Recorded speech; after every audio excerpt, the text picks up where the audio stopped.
Welcome back to another edition of the Tom Talks Baseball Podcast, a Zoom edition, as I am live from my man cave. Tom Young with you on this Thursday. Hopefully your day is going well. Very excited. I've been wanting to do this for a while. Of course, the season's underway. Back in 2019, we had a lot of player interviews on, and we enjoyed every single one of them.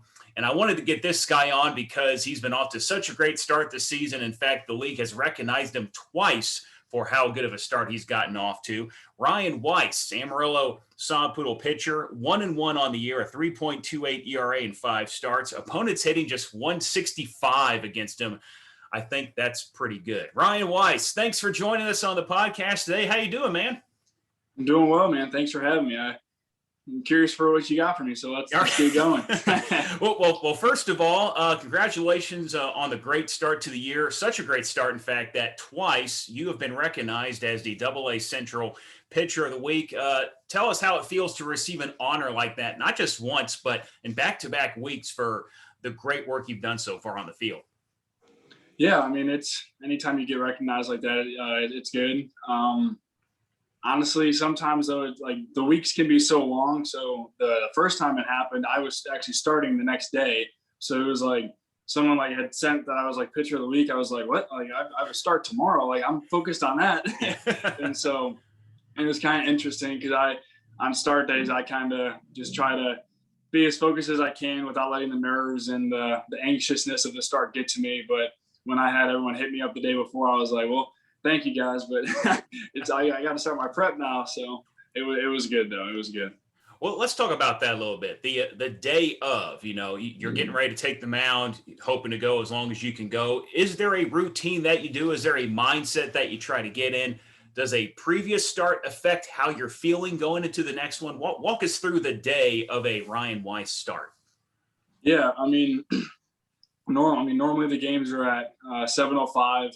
On a normal day, except for Sundays, they're at normally 1:05. But I just try to get up, get a good breakfast, and I just try to keep myself busy doing just random things here and there, just to keep my mind going. I try not to be stagnant. Sorry about the dog. I try not to be stagnant, but yeah, I try to keep myself busy, and then I try to focus on the game once I start warming up. But after that, I just hopefully all my preparation and all that takes care of itself once I get on the mound. And when you do get on the mound, of course, at like the major league level, you got video all over the place. You know the lineup you're going against, the strengths and weaknesses of each hitter. At the AA level, are you focused on what the other lineup is, or are you more focused on what you're trying to accomplish, trying to get better at when you get out there? Yeah, I mean, it all depends. Like some of the guys and I were talking throughout this past week. It just depends what the hitter's approach is. I mean, it changes game to game, inning to inning. It really just depends on what their plan is, because the hitter's approach and their plan changes based off of every pitcher. So when I'm throwing versus a lefty, for instance, like they're gonna show me something different. So I try to just, if I throw like this week, I throw in the 4th game. So we've had a couple righties throw already. So it's just try to see what they do, see what they've had success with, see what they haven't had success with, and just try to blend it together and make it my own for whenever it comes to my start day. Of course, last year you weren't even able to play any games. COVID got in the way, affected things. How great is it to get back out there and have a regular season in front of fans again? Oh, it's great. It's definitely something that I have taken for granted in the past, especially in 18, 19, and every other year. But once you go a year without fans and without that interaction, it's just been so refreshing getting in front of fans and just saying hi.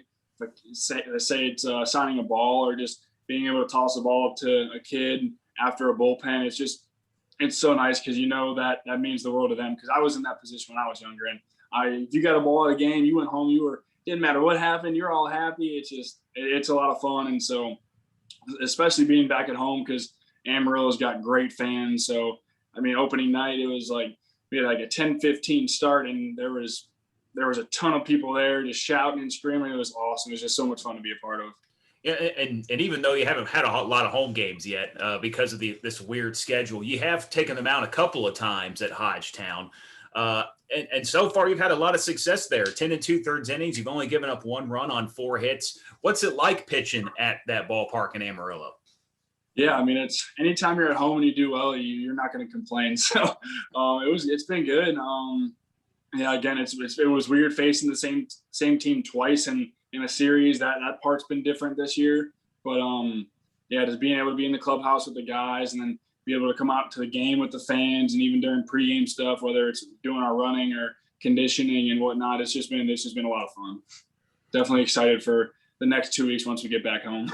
Yeah, I think people here in Amarillo are too, because the way this schedule's set up, and I know they're trying to limit the travel as much as possible, but Yeah. of your first 30 games, 24 are on the road. And that's got to be mentally exhausting, knowing that just about every time you don't have the last at bat. Has it been tough so far this season, knowing that you're on the road the whole time, playing the same team 6 times in a row, or is it just like any other season, you just got to approach it like that? Yeah, I mean, you have to approach it like that, because if you start getting into the nitty gritty of like, oh, we've been here for 6 days already, 5 days already, and we haven't really won that much. Like, if you fall into that, that's the easiest trap to fall into. So you can't fall into that. You just got to approach it like it's a new day, new game. I mean, especially now it's a new month. Like, whatever happened in May doesn't matter anymore. I mean, it's a new month. You got new opportunities. It's almost like after the All-Star break, because it's the season shorter this year, so you just got to make adjustments a little quicker and fit in quicker. Because I mean, like you said, this is now our 4th week on the road to start the year. So like, I was joking with some people. I'm like, dude, what is it? It feels weird being in Amarillo because we haven't been there. It's like it feels like we're at home when we're on the road. But no, I think as a team, we're definitely excited to get back there. Excited to get back to our own lockers, our own clubhouse, and be where we're supposed to be back at home. So. Yeah, for sure. We here in Amarillo are excited too. You got a Corpus Christi and Midland back-to-back weeks. So, hey, a week where you want to travel, that'll be nice, right? You'll be able to, to hang out for a weekend. But you guys are in Frisco right now. And needless to say, the team is scuffling a little bit. Lost 10 of 12, 11 and 15 now on the year. And just kind of hearing you talk about this early start to the year with all these road games, is that having an effect on the team as a whole? Is the mood in the clubhouse still good? Is everyone optimistic, or is it just like, can we hurry up and get these games in Frisco done so we can get back to Amarillo? Like, what do you guys like? How are you guys feeling right now? Yeah, I mean, the vibes in the clubhouse are still great. I mean, we still got music going on. We're still trying to stay upbeat, because the second you fall into that other trap of once you're losing, and if everyone's wearing their emotions on their sleeve, then it can become depressing very quickly in the clubhouse. And you never want that, because you know as well as anyone that the way baseball works, even if you're losing, I mean, it's baseball. Like, it can turn like that. You just never know when that turn's going to happen. You just gotta expect that day is going to happen. I mean, hopefully we can get that turned around today. I know Tommy's been great this year. He's a really good pitcher. So I mean, he shoved his last outing in Corpus, and so I'm just excited to see him pitch tonight too. You know, one of the things that stuck out during this recent scuffle is the offense is having a hard time getting things going. And as a pitcher, when you take the mound, do you have added pressure on you when you feel like, hey, if I allow a run or two, that could be it? Like I don't want to say anything bad about, the offensive guys, but, like you said, it's just the way baseball is. Eventually you guys will probably snap out of it and be good. But do you feel added pressure knowing that the way the offense is going, you have to be near perfect to give yourself a chance for the W? No. I mean, for me, like, it personally doesn't matter who gets the win, as long as we get the win. So as long as we can go out there and give our team a chance to win, whether it's if we give up 3 runs, that's keeping it within reach for our hitters. I mean, we have really good hitters. I mean, we're a Double-A team. There are a lot of prospects are on our team. We got a really good team, and so we're just struggling a little bit. And so, I mean, it's going to turn around, and once it does, we're gonna be lighting it up, and hopefully we can have it turn around before we get home, so we can have a bunch of fireworks go off and have the lights blinking everywhere. But yeah, no, it'll turn around here soon, and then we're going to be rolling. So I'm not too worried. I know that this is your first stint in Double A. You know, you've been in the Diamondbacks organization for the last few years. But have you kind of seen any change in play with being off last year? You know, with COVID, has the game changed a little bit, you think, based on what it could have been had they had a regular season last year, like a guy still trying to get back up Yeah. to speed? It's interesting you say that because I've been trying to. I don't pay too much attention, but I try to watch a little bit about what's going on in the big leagues, and what's going on in the big leagues is very similar to what's going on in the minors as far as hitting and pitching. So I'm not sure. I would say yes, but then once I see that, it's like, well, they played last year, so I mean, there was a lot of guys. We have a decent amount of guys on our team that were on the 60-man alternate site, and so I know a lot of other teams have prospects on their Double A teams too, and if you get after it and you're a good player, people find ways to hit and pitch even during COVID. So whether it is live at bats with some of your buddies or whatever it may be, I know people got their work in, and so we're just trying to, as pitchers, we're just trying to shove. We're trying to get as many guys out before they touch home. But I think in the big leagues the averages are down this year, and I think in the minors it is too. But home runs are a little higher, so you just got to take everything with a grain of salt. And again, it is early. We've only played a month, and so things are still early in my opinion. Chatting with Ryan Weiss, Amarillo Poodle pitcher, off to a great start this year. A little bit of a hiccup at Corpus Christi, but unless you're Jacob deGrom, you're going to have that every now and then. But as a whole, how would you grade your performance so far this season? Are you accomplishing what you'd like to?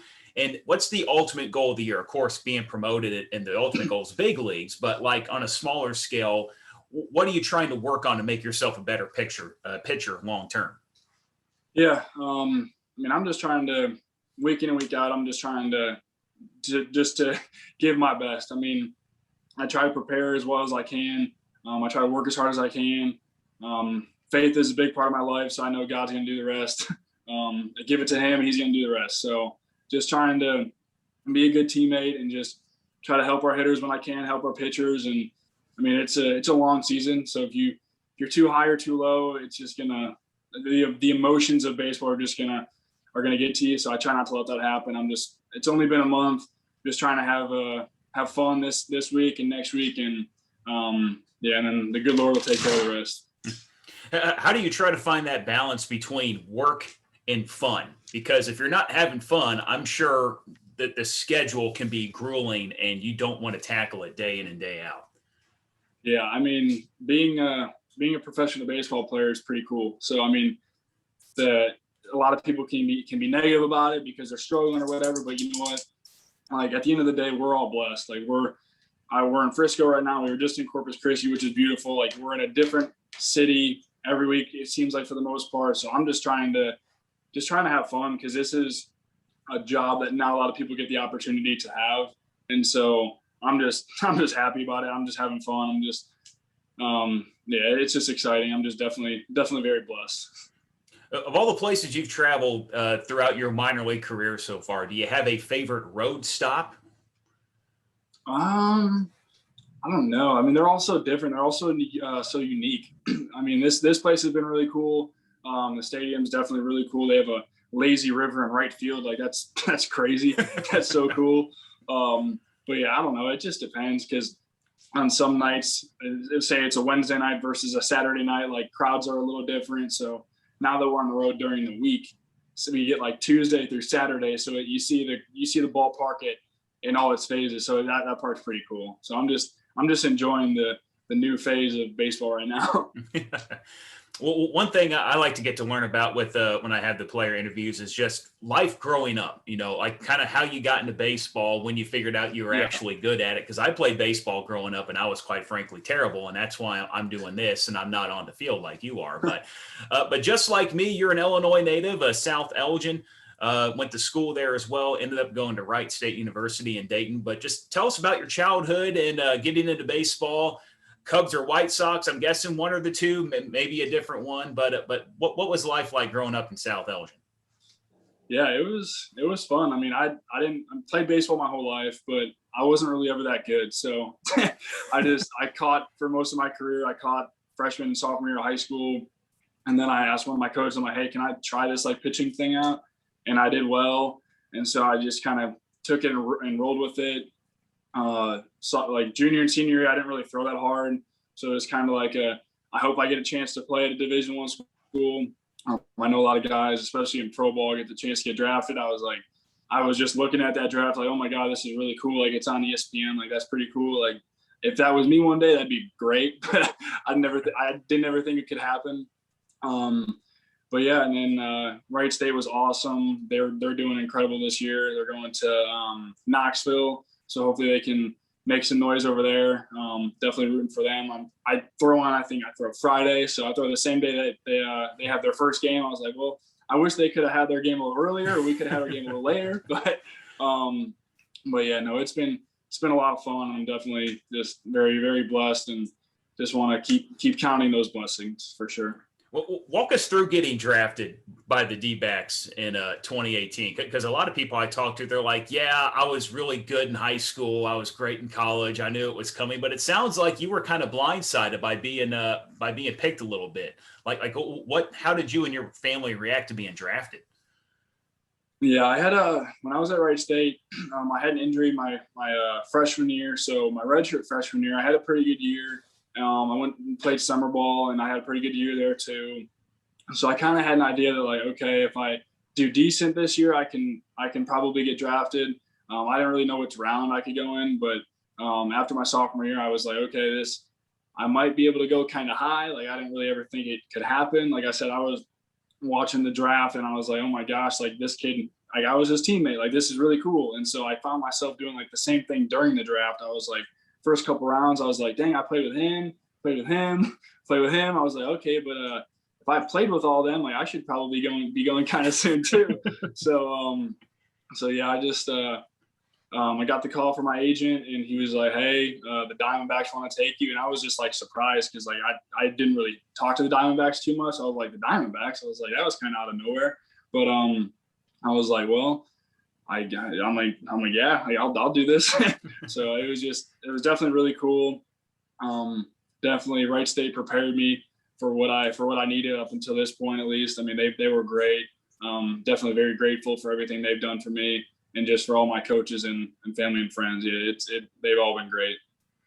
And you've been with the D-backs now for a few years, and you've been able to be teammates with a lot of the guys in the organization. Just a quick summary of the type of talent that this team has and what you think it can do for the Diamondbacks going forward. Yeah, I mean, we have a lot of prospects on our team. A lot of them are really good. I have a chance to watch them through all phases, like through batting practice, through their preparation, during the game, after the game. So it's pretty cool to be able to do that. I mean, Alec Thomas, you guys all know him. He's a freak. He's freaking awesome. Like the kid's just a great kid. You got Jake. He's great. I mean, there's so many guys that on our team that are great. And so just being able to watch them day in and day out, it's been really fun. And I just know like you can, like Perdomo, he made his big league debut this year. Like it's crazy to see that like this kid made his debut already. Like it's just really cool. And I was teammates with Mejia. He actually just got called up to AAA last night, but I mean, he was in the big leagues with the Marlins. So just like trying to talk to those guys, like, hey, what was your debut like? Like, how cool is that? Like what'd you do? Like, cause it's just, you never know it. Like, even if you go to the big leagues, you're never guaranteed you're going to get back. And it's never a guarantee that you could ever make your debut. So just like trying to kind of live it through those guys a little bit was pretty cool. So. Well, if you keep winning pitcher of the week honors, if this is a thing that you keep doing, of course, people are going to start paying attention to you. So, and hopefully someday you're able to get that call as well. And people will be coming to you asking about your experience at that level. Ryan Weiss, Amarillo's Poodle pitcher, thank you for joining us today. One last thing, I do want to hit on this because I'm not a big social media guy. And if you follow my pages, I don't post a whole lot, but I did come across, because my wife loves TikTok. She's all over TikTok. but you have a TikTok page, and I checked it out a little bit. And not only are you showing off how much you enjoy being a sod poodle and being an Amarillo, but I love that you interact with people too. If they have questions for you about your grind and various things, you're able to help them out a little bit. So tell us about your TikTok and how people can follow it if they want to. Yeah, it's my TikTok is Ryan M. Weiss. So if you want to go see what's out there, go ahead and look. Yeah, it's all about giving back. So I mean, I try to be, I try to interact with the people on TikTok as much as I can, because I know there's a bunch that I have a lot to learn, and so hopefully I can help other people learn. Hopefully it can kind of go both ways, but yeah, it's definitely a way to give back and just show people what I've gone through, kind of how I've progressed in my career, and hopefully I can offer some help and some guidance to them as well. Well, the Sod Poodles continuing this crazy start to the year where their first 24 games are on the road, or their first 24 of 30 games are on the road. They're finally back home on the 8th against Corpus Christi. They're in town for 2 weeks, and we're going to see Ryan Weiss and company here very soon. So get those tickets, sodpoodles.com. Ryan Weiss, hey, thanks for joining us today on the podcast. I know you're a busy man, didn't have to do that, but had a lot of fun getting to know you today, and good luck to you on Friday. Thank you very much. I appreciate you having me.